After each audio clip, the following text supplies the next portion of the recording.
Graça e paz, amém? Pode sentar.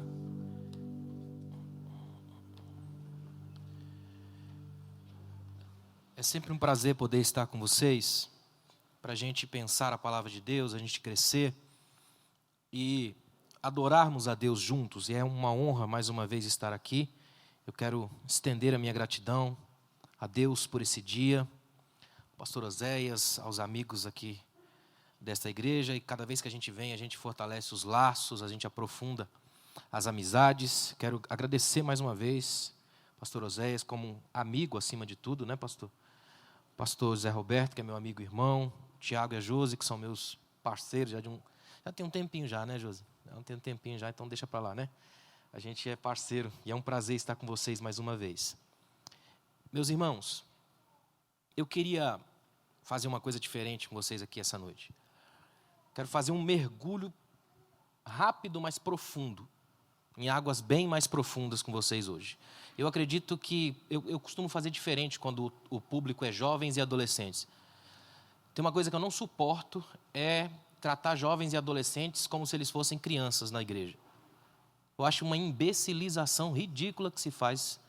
Vocês estão na faculdade, na escola, a mente está a mil. Se tem alguém que gosta de profundidade, deve ser vocês. Se eu estiver errado, depois você me procura lá fora. Amém? Pode ser? Olha lá, ficou tudo assustado. Misericórdia. Eu quero mostrar para vocês o quanto esse texto que o Tiago passou para mim é profundo.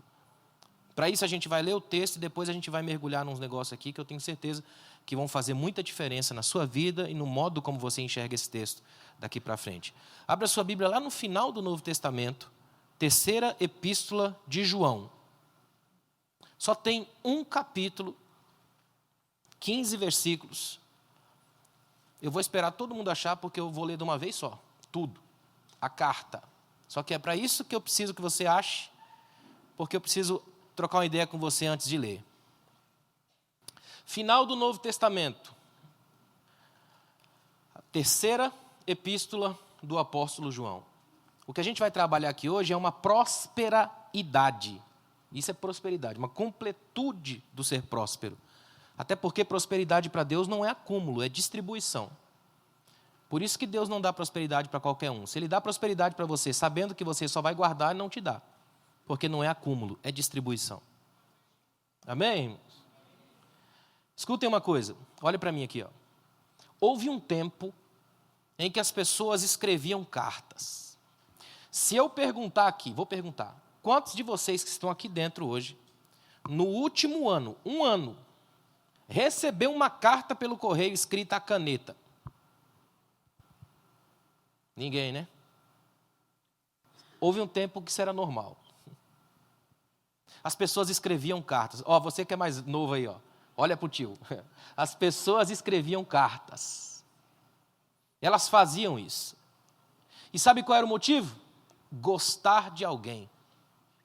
Grandes poetas e grandes romances começaram pelo escrever cartas. Um dos maiores poetas de todos os tempos, um alemão chamado Goethe, escreveu um poema belíssimo para sua amada, e ainda uma amada quase platônica, que ele nunca chegou nem perto dela. E ele escreveu um monte de coisas com um palavreado tão rebuscado que Goethe era daquele nível que só ele entendia ele. Mas ele escreveu, e alguém disse, para que escrever isso para ela? Ele diz, eu nem sei se essa carta que ela vai ler ou vai chegar até ela vai ter algum entendimento, mas eu escrevo apenas porque sei que suas mãos hão de tocar o papel. Havia uma profundidade em saber que o outro podia ter acesso a algo. No seminário onde eu estudei, a gente morava lá dentro, interno, aquela coisa toda, e tinha um amigo nosso no grupo, que ele recebia quase toda semana a carta da namorada. E era aquela carta estilo mexicano, dramalhão mexicano. Tinha desenho, coração, lágrima, batom e tal. E a gente zoava ele até a medula, só que no fundo era uma inveja. A gente queria, mas ninguém escrevia para nós. Escrevia para ele. Então ele amava, ele abraçava a carta, era toda, nem sei se casado, deve ter casado, só pode. Ou seja, existia um tempo onde se escreviam cartas. E essas que eu estou falando para vocês são as mais fáceis. O correio chegava lá e entregava. Houve um tempo um pouco antes disso aí, onde escrever carta era muito mais complicado.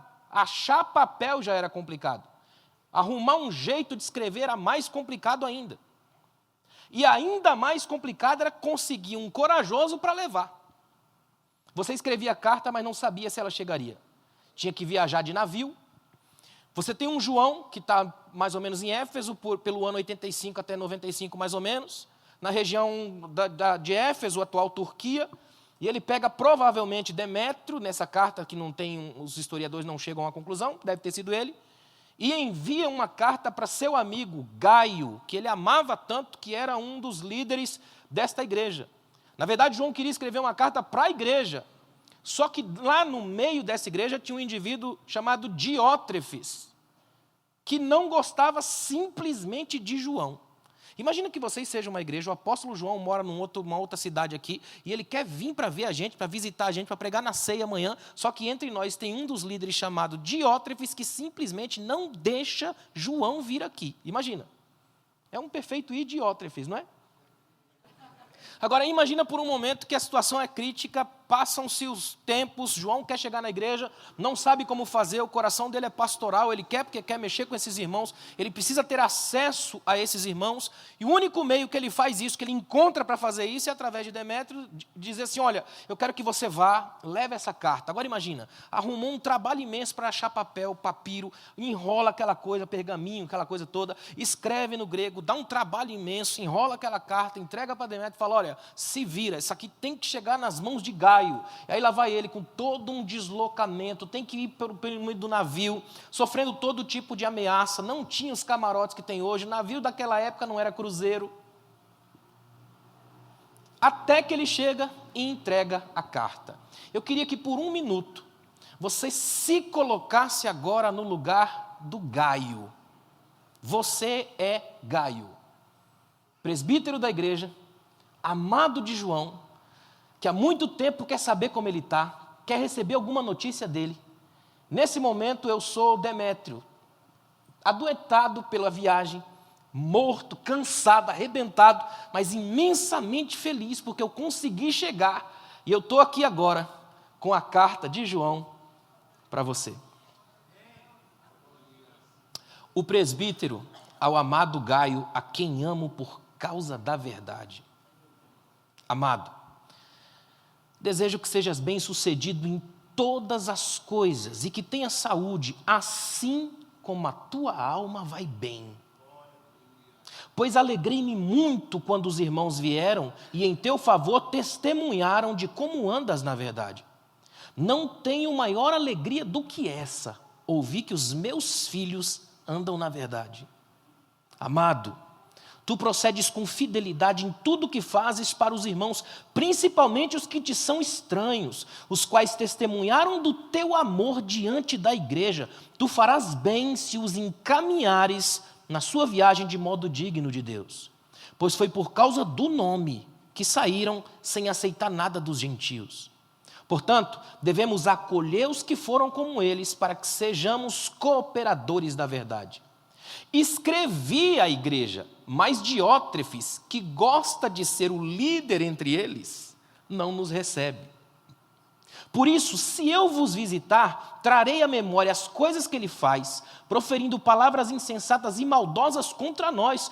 Como se isso não fosse o bastante, ele não recebe os irmãos, como também proíbe de fazê-lo com os que querem recebê-los e ainda exclui da igreja.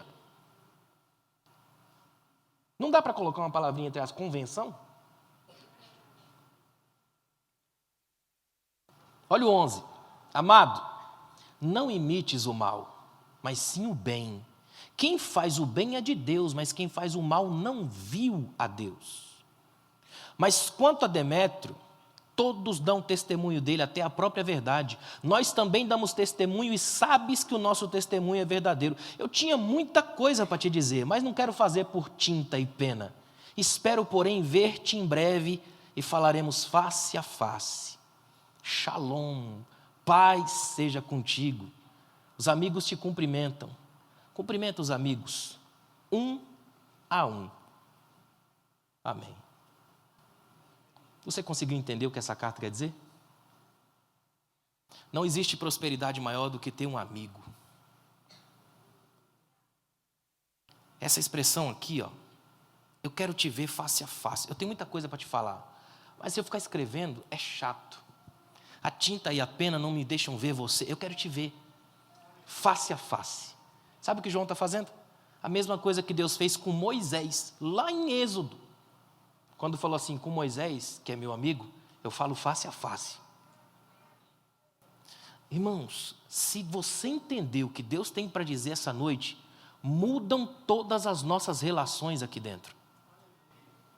Eu queria que por um momento você colocasse no seu coração que o que Deus tem para nós aqui hoje como igreja, e aí eu vou fazer um nicho, os jovens dessa igreja, é que vocês consigam entre vocês ter um nível tão grande de conversão um ao outro, que vocês lembrem que não é só um WhatsApp da vida, que não é só uma outra troca de ideias, que não é um aplicativo, nada, é o estar aqui juntos que vai fazer com que vocês se fortaleçam, que vai fazer com que vocês gostem da presença um do outro.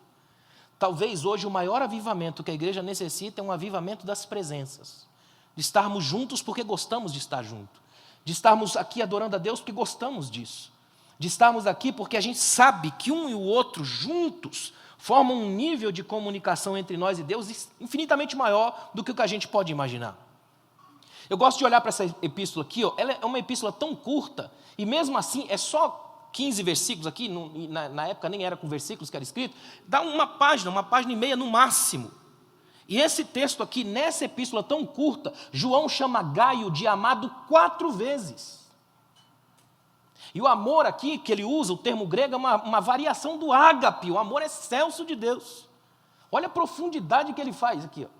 4 vezes chamando de meu amado, e um amado com sentido, o original grego tem um sentido de ego, agapau ego. Ele está dizendo, olha, eu te amo com o meu ego, com tudo que eu tenho em mim, por isso que eu te amo pela verdade. O que ele está dizendo é, se Deus me rasgar aqui agora, Ele vai encontrar a tua foto misturada na verdade. O que ele está dizendo é, Gaio, eu amo tanto você, que é a minha representação nessa igreja que eu ajudei a fundar, que eu fiz esse meu obreiro aqui, Demétrio, que é muito bom, que todo mundo é testemunho dele, da verdade dele, eu fiz ele sofrer as ameaças para te entregar uma carta. Eu queria que por um minuto você agradecesse a Deus por todas as pessoas que te ajudaram a chegar onde você chegou. Tem gente orando por você, tem gente que já abençoou sua vida, tem gente que já estendeu a mão quando você mais precisava, tem gente de Deus que nesse exato momento intercede pela sua vida em algum lugar. Nós não estamos sozinhos nas relações de igreja, existe uma teia de carinhos e de afetos. Vocês estão aqui porque são muito amados. Não tem prosperidade maior do que ser amado. Você é a menina amada do Pai, e isso muda tudo.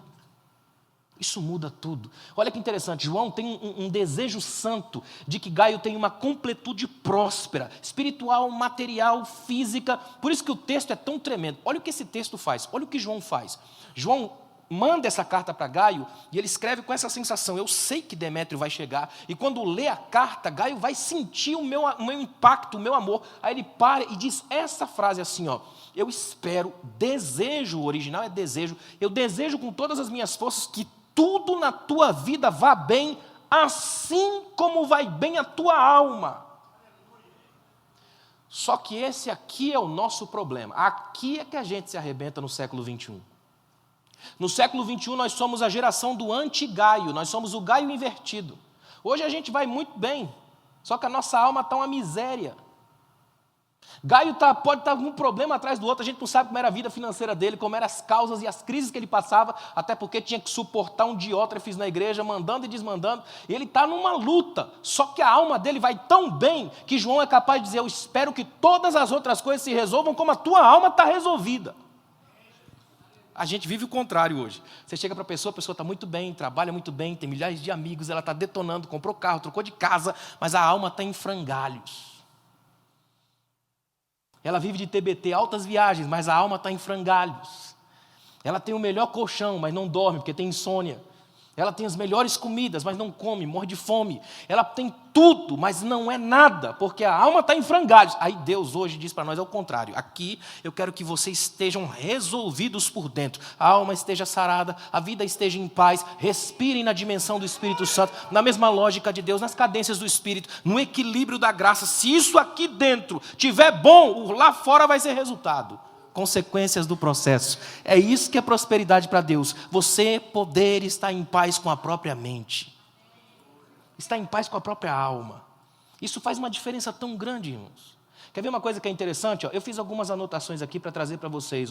Uma das palavras-chave dessa terceira carta é testemunho. Tanto no versículo 3, no 6 e no 12, ele vai citar, na mentalidade de João, testemunho é a junção do que a gente fala com o que a gente faz, numa palavra só, numa expressão só, prosperidade existencial. O que eu falo e o que eu faço se sustentam no testemunho dos outros. Ou seja, a lógica aqui é de um testemunho que ele é contra alimentação, retroalimentação. O meu testemunho faz com que você dê um testemunho bom sobre mim. E como o nosso testemunho não se choca, o mundo tem um testemunho verdadeiro. A lógica do texto é dizer assim, eu olho para a minha vida, porque a alma está em paz, as coisas começam a fluir, porque a experiência comunitária está bonita e o mundo lá fora começa a enxergar. Você vai ver que a igreja, João consegue falar para um dos seus discípulos, englobando a igreja e até os que não são da fé, tudo numa única carta. Por quê? Porque tem alguém que está tudo bem, em paz, está na alma. Essa noite aqui é uma noite para Deus tratar a nossa alma e fazer com que todo o resto seja abraçado por essa amplitude. Você está entendendo o que Deus está falando a você? Irmão, é importante lembrar que cada cristão, cada um de nós é uma testemunha, seja boa ou seja má. Nós somos parte do problema ou da solução. Nós somos agente de bênção ou de problema ou de maldição. Não tem neutralidade na vida cristã. Tanto que esses 3 personagens que tem nessa carta, Gaio, Diótrefes e Demétrio, são quase que um perfeito retrato da igreja. Dá para usar como símbolos da própria igreja. A igreja visível ainda é feita assim, dessa mistura explosiva entre salvos e perdidos, trigo e joio, e eles crescem juntos. E quem separa é Deus no final. A questão é saber em qual deles você está. Porque, por exemplo, você olha para cá, para essa carta, e você encontra gente que trabalha para Deus. Gosta mais da obra de Deus do que do Deus da obra, né? É um Diótrefes da vida. Você olha para essa carta e vê gente que trabalha com Deus, é quem prioriza relacionamentos e gosta da intimidade. E você vê gente que trabalha contra Deus, e esses são malignos. E a gente experimenta esse tipo de gente em todos os nossos encontros. Por isso que é tão importante a gente lembrar o que Deus está tratando com a gente aqui hoje. Completude é perfeito, só que Deus só trabalha a completude de dentro para fora, nunca de fora para dentro. O primeiro espaço do trabalho de Deus é sempre aqui dentro. É um mergulho no íntimo, aqui, onde não tem baile de máscaras, onde não dá para fingir. Agora há pouco, por isso eu gosto de chegar cedo, eu sempre gosto de chegar cedo por isso. Eu estou sentado ali e a nossa irmã cantou aqui agora, né? O último hino que cantou aqui. E eu fiquei pensando como é um privilégio imenso cantar aqui. Independente de quem seja, da voz que seja. Porque nesta igreja não tem plateia. O único membro que senta lá para receber o louvor daqui é Deus. A gente canta para Ele. É ou não é? Imagine só o show que ela deu para Deus. Isso foi Ele que recebeu. Agora pense comigo, se a gente for aprofundar um pouquinho, por mais tremenda que seja a sua voz, não dá para rivalizar com o serafim. Né? Isaías viu o céu aberto e serafins cantando. Eu até hoje nunca vi ninguém cantar nem perto de um serafim, imagina. O que é que faz com que Deus, entre aspas, deixe de ouvir os serafins para escutar a gente? Se a gente sabe que o nosso bom, aliás, o nosso ótimo não é bom o suficiente. Tem uma palavrinha aí que João colocou logo no começo, amor. Se você sobe aqui, louva com amor, Deus se reconhece na melodia, porque o próprio João definiu Deus na primeira epístola como amor. Deus é amor. Logo, todo amor colocado na música faz Deus se reconhecer na melodia. É por isso que Ele recebe o nosso pior, transforma em melhor, devolve vida e amanhã a gente está aqui de novo. Pura graça, adorando a Deus pelo fato de existir um cantar movido por amor. Tem todo um trabalho de completude. Esse trabalho começa aqui dentro, começa no mexer da alma. Irmãos, é muito importante no século 21 que a gente volte a entender que o nosso Deus ainda é Deus dos encontros secretos, das portas fechadas. Ele fala muito no silêncio. Às vezes a gente não entende nada do que está acontecendo e isso é muito bom. Eu quero que você abra a mão de achar que pode dominar Deus, controlar Deus. Nada disso acontece. A nossa maior alegria é saber que estamos aqui hoje, não porque nós somos bons, mas porque essa graça é tão extraordinária que ela consegue ir além de nós, apesar de nós, e entrar em nós e transformar nossas vidas. essa dinâmica aqui entre lobos e ovelhas, entre gente complicada e gente abençoada, vai acompanhar a igreja toda. Eu sou fascinado com essa terceira carta por causa disso. Estava conversando com o Tiago ontem. Eu sempre volto nessa terceira carta, é uma das minhas leituras que eu mais gosto na Bíblia, porque João consegue colocar tudo aqui dentro. É impressionante, 15 versículos, tem tudo. Tem bênção, maldição, maldade, problema, crise, obreiro bom, obreiro ruim, está tudo aqui. Aqui está tudo representado, tem amor, tem falta de amor, tem testemunho da verdade, tem falso testemunho, tem gente que é uma bênção, gente que é um problema, tem uma carta no meio do processo, tem comunicação, relacionamento. Você pode viajar numa carta com 15 versículos. Por quê? Porque o Deus que escreveu essa carta aqui é o mesmo que te fez. Logo, Ele sabe exatamente onde cada palavra se encaixa no processo. E essa carta tem um detalhe magistral. João se apresenta como o presbítero, que pode tranquilamente ser traduzido como o velho ou o ancião. Agora pensa numa lição poderosa que vale a pena insistir. Numa época de tantos rótulos, João ainda dá um poderoso testemunho da humildade. Na geração da ostentação, o exemplo de João tem que ser com urgência redescoberto. Olha o que João faz. João sabe que nessa igreja tem esse indivíduo chamado Diótrefes, que gosta de ser o primeiro. Tem até uma tradução mais antiga, que diz assim, Diótrefes, que gosta de ser o principal. Porque o termo grego tem o sentido de protagonista, imagina. Ele gosta, ele tem essa coisa da vitrine. Aí vem João e começa a trabalhar dizendo assim, olha, João, o presbítero. A tradução seria mais ou menos assim, ó, o teu velho. Sabe quando você chama seu pai de meu velho? Interessante, né? Meu filho tem 17 anos e começou com essas coisas. Agora, o meu velho. Velho por quê, mano?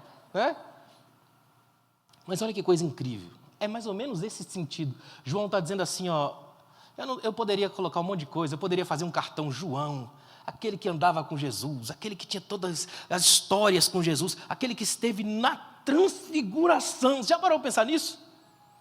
Ele só bota assim, ó, o velho. Quem é o velho? Geralmente a gente acha que porque a gente é jovem, a gente está no topo. Não, preciso lembrar vocês que juventude não é bênção e velhice não é doença. São só etapas da vida e passam rápido.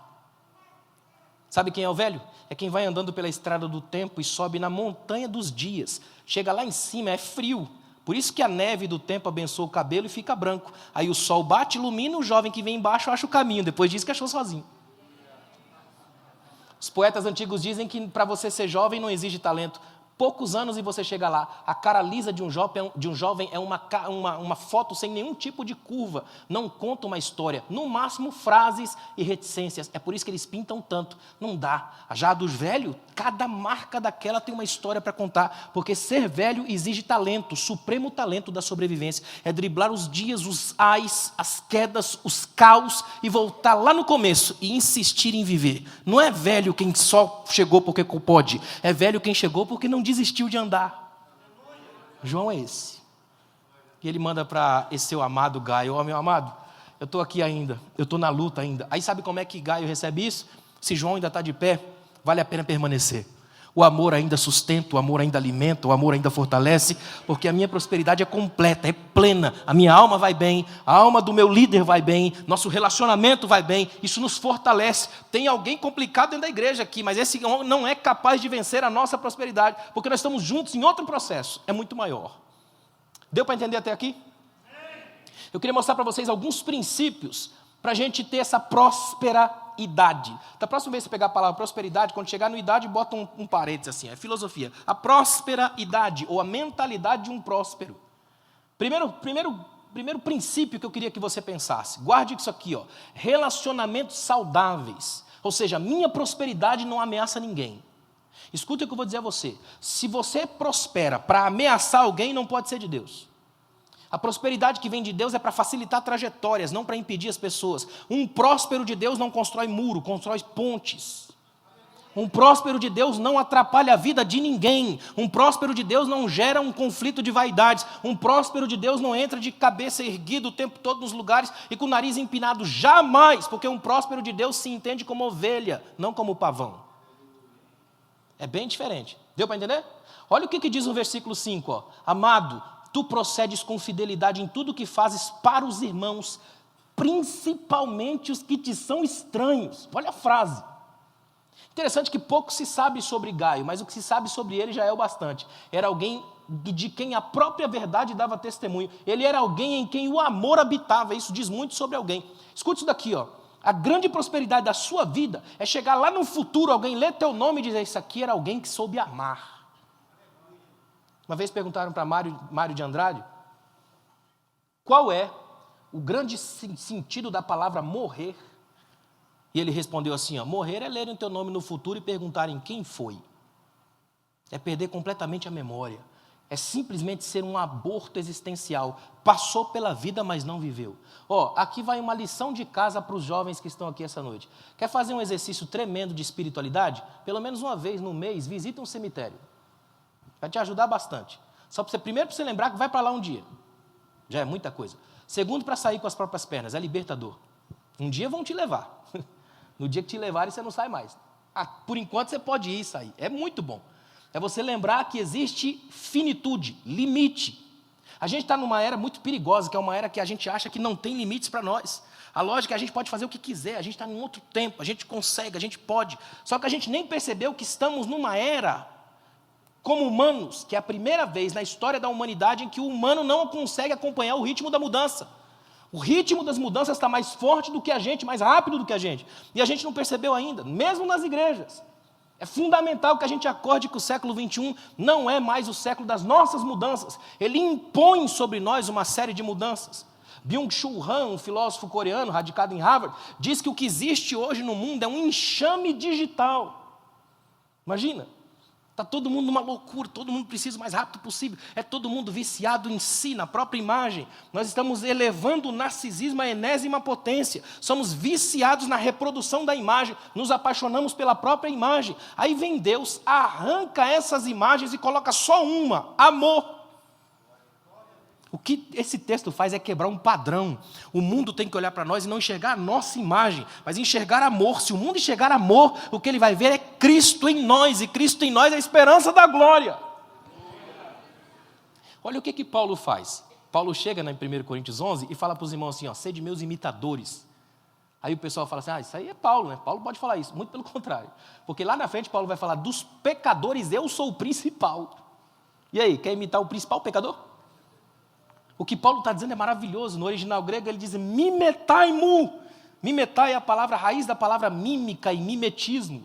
Sabe o que Paulo está fazendo? Está dizendo assim, gente, eu descobri um jeito de pregar Cristo para vocês. Eu chego aqui e eu imito Jesus, eu sou um bom imitador. Quando eu começo a imitar Jesus, você para e olha, peraí, não é Paulo. Ele está imitando alguém, até que alguém pensa, é Cristo. Por isso que Paulo vai dizer, eu nem vivo mais, ele me vive. Eu aprendi a imitá-lo a tal ponto que eu faço com que ele apareça quando eu prego.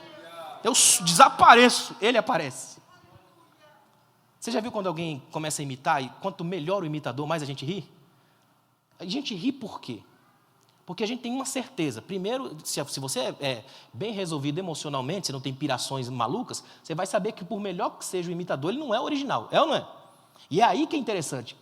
Porque você fala, como é que esse cara consegue se transformar no outro? A lógica de Paulo é a mesma. Ele está dizendo assim, olha, quando eu começo a imitar Cristo, eu vou fazer todo o esforço possível para que eu vá além de caras e bocas. Eu não estou fazendo um teatro, um simulacro. Eu quero viver as verdades dele em mim, a tal ponto que em algum momento eu te surpreenda e você diga, o que Paulo está fazendo? Está trazendo o Cristo de volta para perto da gente. Ele está vivendo em nós.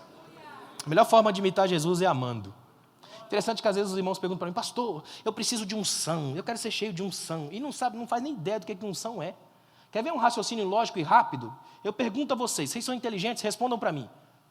Existiu alguém na face da terra que teve mais amor do que Jesus Cristo, sim ou não? Responde aí, sim ou não? Você não crê no Jesus, não? O Jesus da Bíblia, fala para mim, o Jesus da Bíblia, existiu alguém na face da terra que teve mais amor do que Jesus, sim ou não? Eu não acredito que tenha. Você acredita que pode alguém ter amado mais do que Jesus? Agora eu pergunto para você, andando aqui na face da terra, teve alguém que foi mais ungido, teve mais unção do que Jesus, sim ou não? Não, é ou não é? Fala pelo amor de Deus, você não tem certeza não? De novo, existiu na face da terra alguém que teve mais amor do que Jesus? Não. Você crê nisso ou só porque eu falei? Existiu na face da terra alguém que teve mais unção do que Jesus? Logo, unção é amar. Lógica simples. Quer ser cheio do Espírito? Ame. Sabe quando você é cheio do Espírito? Não é quando você entrega um monte de revelação. É quando você abraça alguém que precisa de carinho. Sabe o que é a unção do Espírito? Não é quando você consegue falar um monte de línguas estranhas, porque às vezes dentro do estranho cabe o esquisito, e aí que está o problema. É quando você consegue usar a sua língua para falar com estranhos, aí muda tudo. Se o amor estiver dentro da sua alma, você vai transbordar de unção, porque o que o mundo vai ver não é a sua capacidade de ludibriar mentes, mas a sua capacidade de aproximar corações. Aí o amado se estabelece. Relacionamento. Quando você entende relacionamento saudável, a sua prosperidade não ameaça mais ninguém. Você não fecha portas, você abre janelas. Permita que o mundo faça você brilhar nesse nível aí, enxergar esse brilho em você. Olha que interessante, o texto vai dizer que Gaio era um homem que andava na verdade. Olha que incrível, ele defendia a verdade em amor e amava de verdade. Esse é um equilíbrio terapêutico, ele transforma-se digno de imitação. Eu tenho certeza que aqui na convivência entre vocês, deve ter um ou outro irmão aí, ou irmã, que você, se eu falasse assim, quem é um irmão na igreja, uma irmã, que você sabe que personifica o amor, você ia lembrar de alguém, é ou não é? Tem alguém que chega perto da gente, que a gente gosta de sentir, de abraçar, que na hora que o bicho pega a gente tenta ligar para ele, é ou não é? Tem ou não tem, geralmente alguém na sua vida, na sua teia de relações que tem esse tipo de coisa? Porque por incrível que pareça, irmãos, a graça de Deus ainda permite que essas coisas existam no mundo. A lógica, a metáfora que Jesus usou para a igreja é sal e luz, duas coisas que só existem para se gastar, é incrível. Quer ver, ó? Você lembra de alguma vez você esteve num churrasco, num jantar com um monte de gente e alguém parou para elogiar o sal? Não, que sal top esse que você... Rapaz, onde você comprou esse sal? Já viu alguém falar isso? Nunca. A gente fala de outras coisas. Agora, se o sal aparecer de mais ou de menos, é o primeiro que a gente ataca. É ou não é? Tem sal demais aqui, varão. Ou então, não tem um salzinho, não, tá ruim. É ou não é? O sal, ele só de fato existe e se estabelece se ele atingir o ponto de equilíbrio. E esse ponto de equilíbrio é fundamental. Olha o que Jesus está dizendo. O mundo é uma carne sem graça. Eu fico o tempo todo colocando os meus servos no mundo para impedir que ele apodreça. Você é salpicado por Deus na terra para que ela tenha sabor. E à medida que você é salpicado por Deus, causa sede. Aí o povo vem aqui para beber da fonte. É isso que o mundo está precisando. Se Deus te fizer prosperar, é para não atrapalhar a vida de ninguém. Olha que coisa interessante, Gaio era amável, de vida espiritual saudável e de bom testemunho. O que significa isso? Portas abertas para os melhores relacionamentos. Tanto que João coloca em paralelo Gaio versus Diótrefes, ou seja, gente amável versus gente tóxica. Porque relacionamentos são construções de alma. Almas em crise estragam relações. Tanto que o termo grego que João utiliza para vai bem a tua alma é psique. Olha que tremendo, a tua mente, a mentalidade, as emoções em equilíbrio, relações equilibradas primeiro pela mente. A lógica seria dizer assim, ó, João dizendo para Gaio, olha Gaio, eu sei que você pensa bem, eu sei que a tua mente não divaga, não cria paranoia sobre os irmãos, eu sei que a tua mente não é a mente de um hipócrita, que tem olhos bonitos para pensamentos furiosos, a tua mente é mente amorosa, eu sei que os teus pensamentos são incríveis, se Deus projetasse teus pensamentos no telão, o povo ia se sentir amado. Gaio, você é meu amor personificado, e eu amo você na verdade, porque sei que a verdade dá testemunho de você. Davi descobriu isso no Salmo 51, que é o salmo que ele pede o arrependimento a Deus pelo problema dele com Batseba, quando ele vai dizer assim, Deus, o versículo 6, tu amas a verdade do íntimo. É por isso que é tão perigoso fingir aqui. Por isso que é tão perigoso a gente fazer um teatro de caras e bocas aqui em cima. Tentar projetar emoções, manipular sentimentos. A gente finge que prega para você fingir que recebe.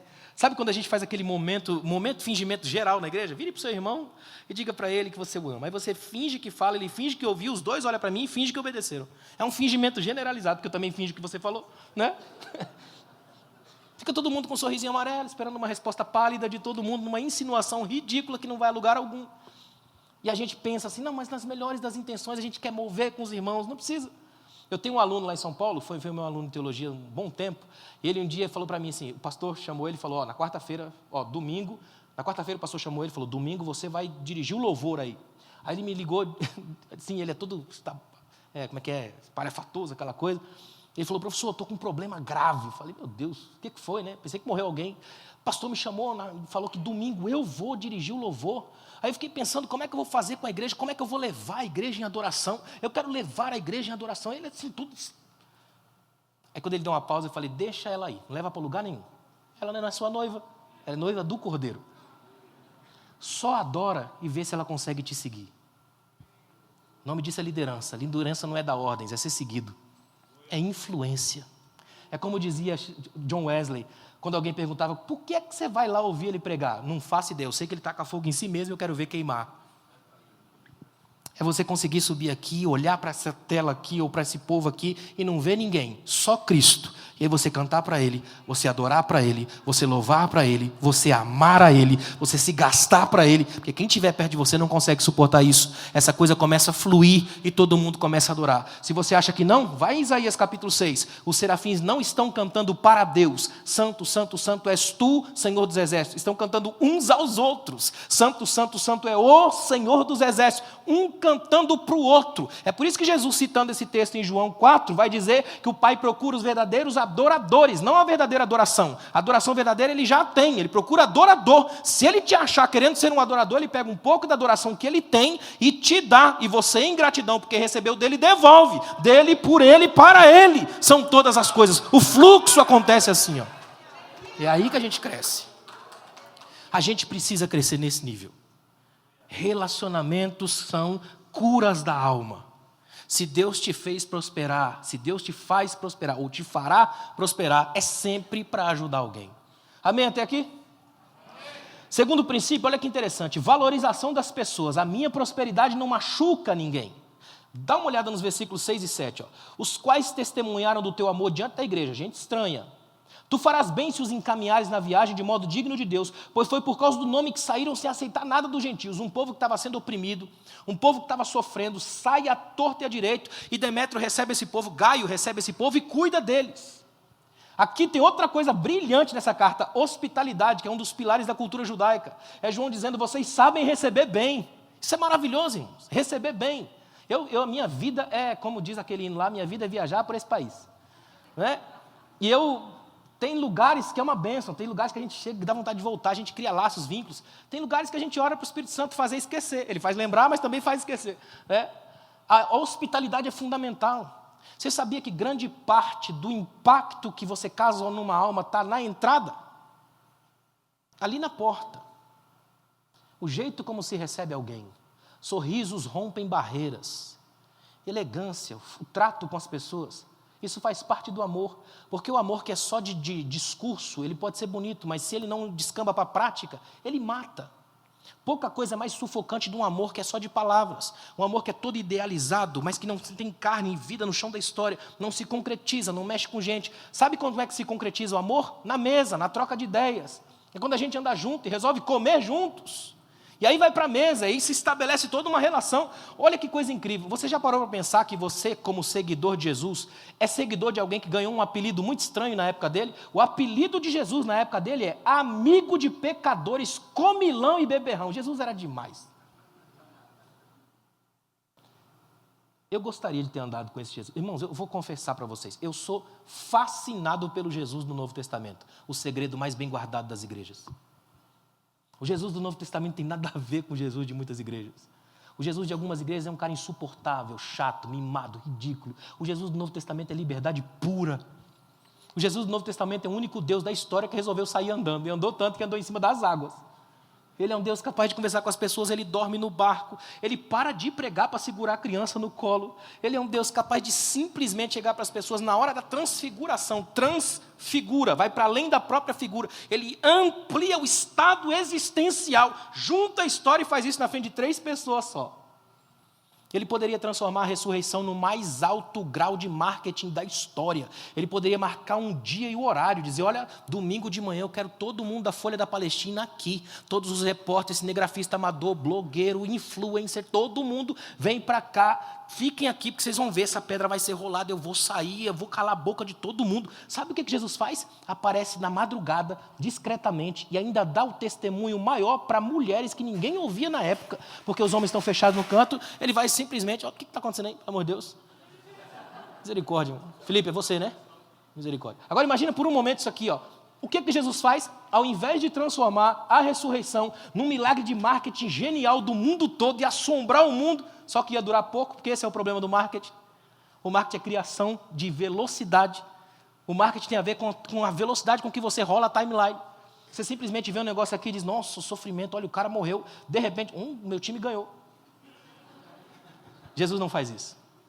Sabe o que Jesus faz? transforma a ressurreição num domínio de intimidades. Numa notícia que se dá para amigos que se conhecem pelo nome. Avise para os meus discípulos e para Pedro, que eu vou encontrar com eles lá na Galileia. É coisa da gente, é coisa da intimidade. Senhor, mas é grande demais, eu sei, por isso que é de vocês. É só para gente pequena, para gente simples. A minha grandeza não está para colocar na mídia, nem no outdoor. Está para colocar no peito, na alma. Guarda lá dentro, porque é lá dentro que vai transformar vocês na história. A grandiosidade de Deus está para ser guardada, não explorada. Olha que coisa tremenda. Gaio valorizava muito o que João chamava de cooperadores da verdade, ou seja, não havia nele nada da doença do protagonismo, esse complexo de Diótrefes. Gaio não precisava brilhar, porque a luz dele não estava apagada. Se você tem essa doença, eu preciso brilhar, aparecer, é porque a luz que está em você apagou faz tempo. Os puritanos diziam que se a luz que está em ti se apagar, além das pessoas ao teu lado perderem a direção, também morrem de frio, porque a mesma luz que ilumina aquece. Duvido você encostar nessa lâmpada agora. Se a sua luz estiver apagada, você, além de perder a direção, também morre de frio.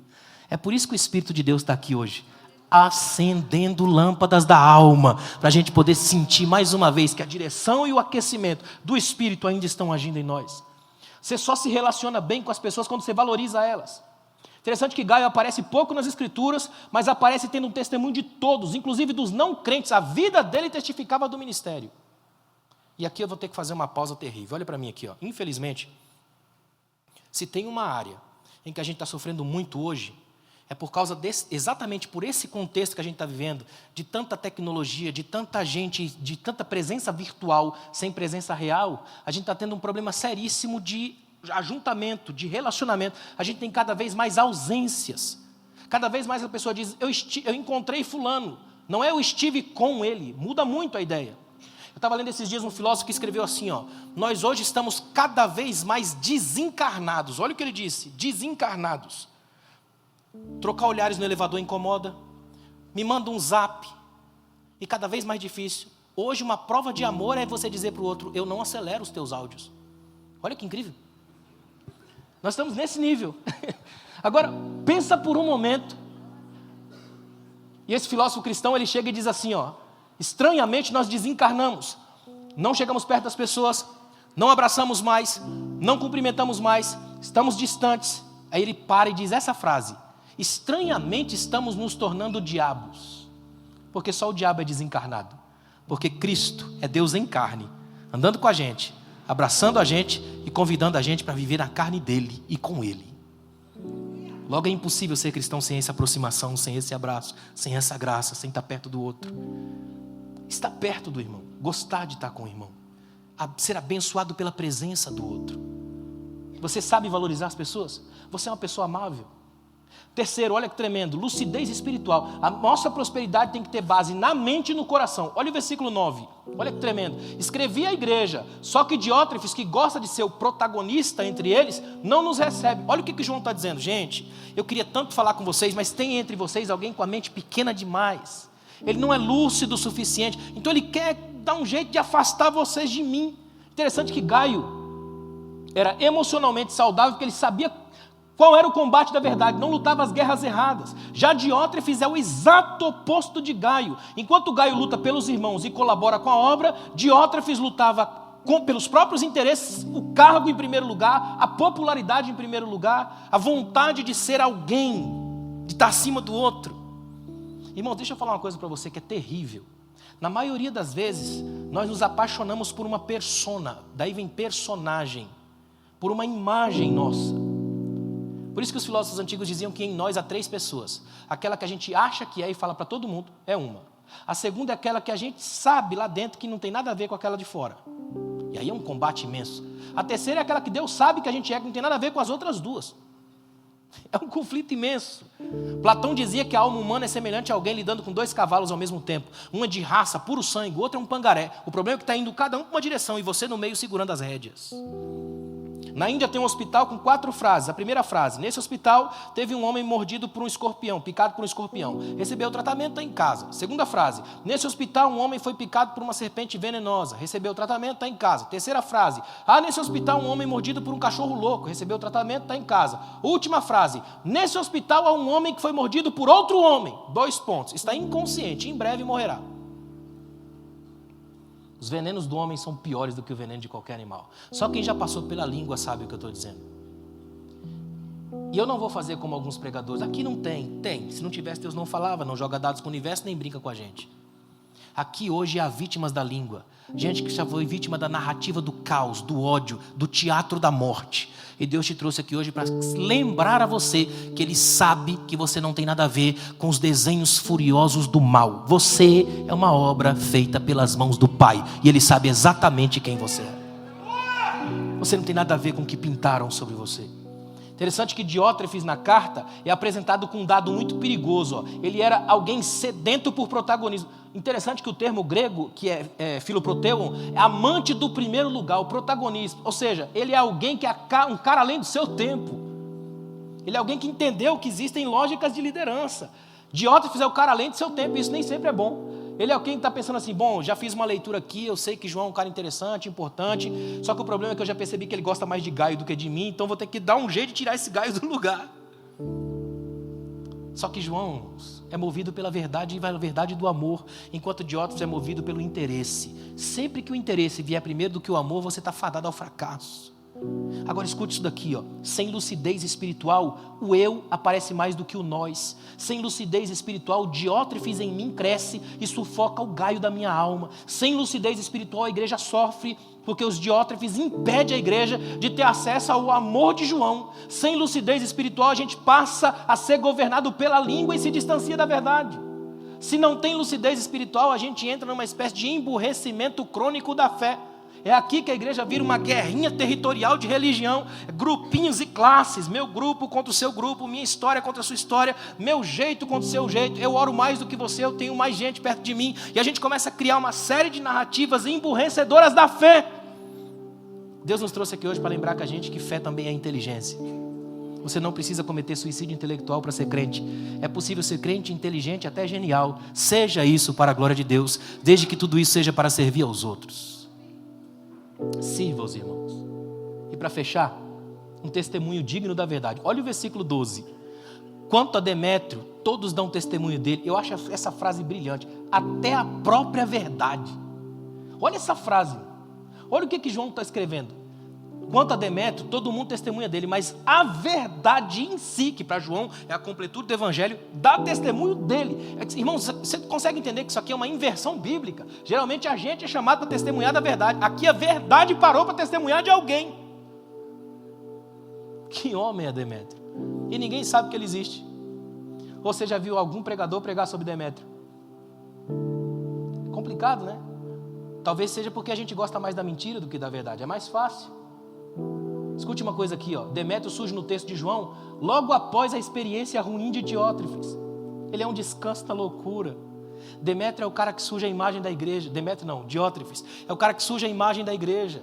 É o cara que causa escândalo. É o indivíduo que ninguém quer ouvir mais na cidade.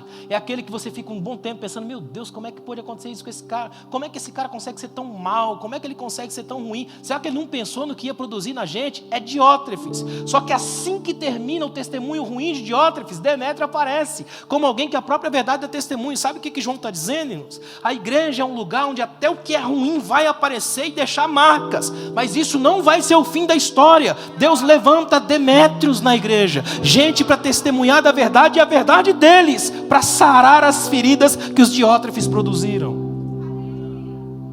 Ou seja, Demétrio tinha um testemunho completo, o testemunho da verdade, o conjunto do evangelho, o testemunho da igreja, a autoridade do cotidiano, e ainda tem o testemunho do próprio líder, a bênção do líder dele, que é João. Que coisa maravilhosa. A lógica é mais ou menos assim, ó. É preciso que a gente devolva à nossa própria consciência a ideia de que a verdadeira prosperidade com Deus trabalha todos os ângulos, ela costura tudo. Significa que se eu louvar, louvo para a glória de Deus, e o meu louvor vai quebrar cadeias em algum coração. Se eu prego, prego pela graça de Deus, porque Ele me deu uma mensagem para entregar ao seu povo, e o seu povo vai alimentar daquilo que eu trouxe. Quem está na igreja, em todos os ângulos, não existem nenhuma pessoa que hoje, não existe nenhuma pessoa que hoje, que não tenha algum lugar nesse corpo. Todo mundo que está aqui dentro hoje está por uma coisa chamada graça. Eu contei uma história para o meu amigo, para o pastor Zé Roberto e para o pastor Paulo, que ensina muito bem isso. É que às vezes a gente acha que a gente não é nada, né, na igreja. Tem muito irmão que pensa, se eu pregasse como o pastor Zé Roberto, se eu cantasse como a irmã, se eu fizesse alguma coisa e tal. E aí a gente fica nessa coisa achando que a gente não é nada. Que Deus salvou a gente meio que na rebarba da salvação. Pegou a gente no pulo. Salvou todo mundo aí, você foi o finalzinho, vou salvar você também porque eu sou legal. Está todo mundo salvo aqui por causa da graça, pura e simplesmente. Os poetas dizem que o rio, ele segue seu caminho driblando tudo quanto é obstáculo, passa por cima de pedra, faz curva e vai descendo. De repente o rio olha para trás e começa a ver o tanto de obstáculo que ele já venceu e dá aquela alegria no rio, venci.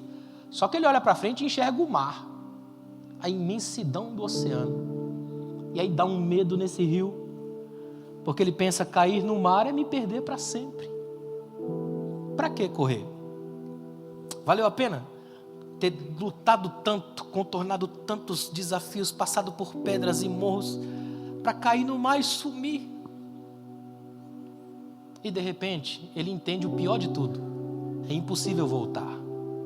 O rio só corre para frente. Não dá para engatar uma ré. Ele tem que ir. E ele chega no mar e ele descobre que não se trata de sumir, mas de tornar-se oceano. Você não foi só alguém tirado do mundo e jogado na igreja. Você se tornou corpo. E a cabeça desse corpo é Cristo. É Ele que pensa você, é Ele que projeta a sua alma, é Ele que cria sobre você os mais extraordinários planos e projetos. Você não está de pé porque você é bom, porque seu pai é uma bênção, sua mãe, é porque a graça te viu sozinha no quarto. Porque Jesus sabe o que vai no fundo da sua alma. Deus conhece os gritos calados do coração, o desespero, o ódio. Deus sabe de todas as memórias abusivas, de todas as distorções do caos. Deus conhece cada um num detalhe, num nível de detalhe que a gente não tem acesso. Só que é exatamente isso que é libertador. Porque quando Ele chama a gente para perto, chama sabendo do pacote. Escute o que eu vou dizer a você. Você não surpreende Deus nunca. Não há surpresas nessa relação. A única coisa que existe é um Deus que chega perto de você e diz assim, ó, eu sei quem você é. Eu sei o que você projeta. E eu sei se vai dar certo. A única coisa que eu vou dizer para você é, não vou fazer isso por você, só que você também não vai fazer sem mim. A gente vai fazer juntos. Que o Espírito de Deus te faça dar testemunho da verdade. Que o Espírito de Deus te faça dar testemunho do amor. Tenta imaginar comigo por um momento o que é Demétrio terminar de entregar essa carta para Gaio. Gaio ler essa carta, eu tenho certeza que as lágrimas brotaram. Porque no final, olha isso daqui, ó. Imagina ele dizer assim, ó. Gaio, sozinho. Imagina esse Gaio agora, nesse momento. Sozinho, olhando aquela carta. Tinha tudo para estar junto com João. E pensar, meu Deus, era para ele estar aqui agora. Era para a gente se abraçar. A Bíblia é tão tremenda que ela revela esses relacionamentos. Ela vai mostrar, por exemplo, que os anciãos da igreja de Éfeso, quando Paulo termina de falar com eles, eles abraçam Paulo e choram desesperados. E imagina só agora, Gaio olhando para esse texto, no finalzinho da carta ele escuta João, eu tenho certeza que ele escuta a voz de João dizer isso aqui, ó, eu tinha muita coisa para te dizer, mas eu não quero fazer isso por tinta e pena, eu espero poder te ver em breve, face a face, paz seja contigo. Os amigos aqui te cumprimentam, cumprimenta-os daí, um por um. Sabe o que ele está dizendo? Vamos restabelecer uma relação de amizade entre nós. Eu sei que o Diótrefes está aí, mas ele não pode manchar a nossa amizade. Porque ele não pode parar as cartas, ele não pode parar a comunicação, ele não pode parar o afeto, ele não pode parar o amor, ele não pode frear a verdade. Ele pode só falar, mas a gente pode fazer.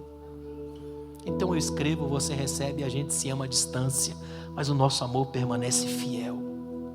É isso que Deus está falando para alguém aqui hoje. De onde você está, você não vê Deus, mas de onde Ele está, nunca te perdeu de vista. É por isso que você está vivo. É por isso que você está vivo ainda hoje. O mundo caiu no caos e você sobreviveu. Não é porque você é melhor do que os outros, é porque ainda há processos em preparação de Deus, ainda há coisas a serem escritas, Deus ainda não terminou a arte. É interessante que quando os artistas terminam no teatro, aí que fecham-se a cortina, quando abrem, eles aparecem novamente, ou seja, só para agradecer. Deus não apareceu ainda nesse nível para você, é porque a cortina ainda não fechou, ainda a peça está em andamento, tem muita coisa para fazer, tem muita história para botar em processo, você ainda tem muito para dar, ainda tem muito para entregar, ainda há muito para fazer. Deus gosta de te ouvir cantar, gosta de te ouvir falar, Deus ainda tem segredos da alma a revelar a você. Por isso que você está vivo. Por isso que você está de pé. Fica de pé, por favor.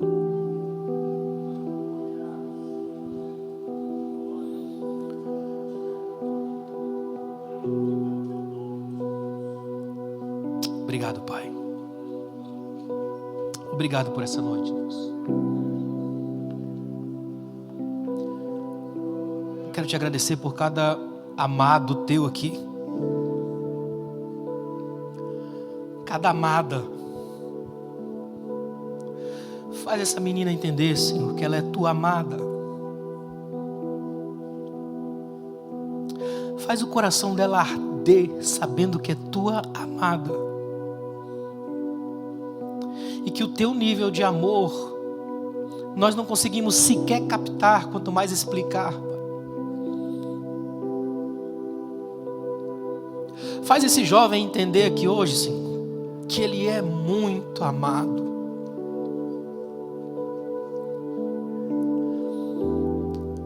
Converte-nos a uma prosperidade plena. E ela começa com o coração curado, com a alma saudável, para que o corpo seja feliz. O corpo só consegue projetar a graça se essa alma for curada, Pai. Porque esse corpo é templo, e só é templo se o Senhor habitar aqui. Então nós somos o teu endereço, o Senhor habita em nós, mora na gente, Pai. Faz a gente sair daqui transformados, Jesus. Faz a gente sair daqui completamente curados. Porque ainda há muito para experimentar do teu reino. Ainda há muito para viver na tua graça. Ainda há muito para saber de ti, Pai. E que a gente saia daqui hoje, Senhor, com vontade de viver uma coisa diferente. Leva-nos por caminhos mais profundos, por águas mais densas, é tornar-se mar. Tem rios cansados aqui, só um fiozinho de água ainda descendo, vencendo a escassez da chuva, driblando a seca, até chegar no mar. Faz as águas hoje serem repletas da tua graça, Pai.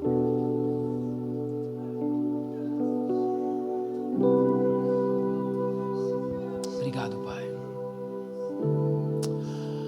Obrigado por estarmos aqui, Pai.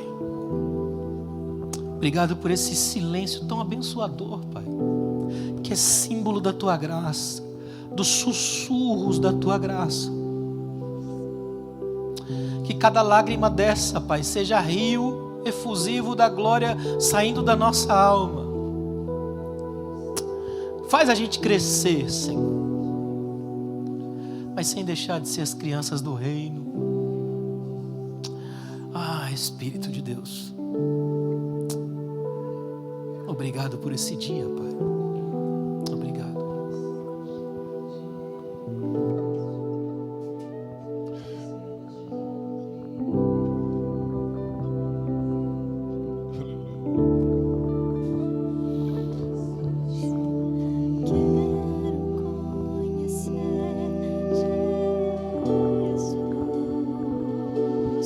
Teu orgulho me tirou do jardim.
amamos porque o Senhor nos amou assim, dessa maneira. Tão inacreditável, Senhor. Te louvamos, te amamos. Em nome de Jesus, imprime em nós, imprime em nós, Senhor, fundo, a convicção desse amor. Nos faz caminhar por ela, em nome de Jesus, em nome de Jesus, em nome de Jesus. Caminhar, Senhor, caminhar sabendo que somos amados por Ti, caminhar. Sabemos que não andamos, Senhor, sobre chão apenas, andamos sobre a Tua palavra, andamos debaixo da Tua esperança, andamos contigo, em Ti. Em nome de Jesus, em nome de Jesus, em nome de Jesus, que essa convicção nos encha de paz, Senhor, de paz, de segurança nessa noite. Nós te exaltamos, nós te glorificamos e te bendizemos, Jesus, em nome de Jesus. Em teu nome mesmo oramos, em nome de Jesus. Amém. Amém. Estou aqui que nem o Tiago falou, que a gente saiu aquele dia meio sem conseguir conversar direito, precisando digerir, né, o que recebeu. Glória a Deus pela presença dEle, glória a Deus pela palavra dEle liberada aos nossos corações. Conferência fala de conferir, então vamos deixar, né? Vamos nos permitir conferir aqui, vamos nos conferir o nosso coração, nossa vida, deixar que o Espírito Santo venha, nos esquadrinhe, transforme, se precisar mexer, né? As coisas dentro de nós, que Ele mexa, faça o que Ele quer, o que Ele espera, em nome de Jesus. Amém.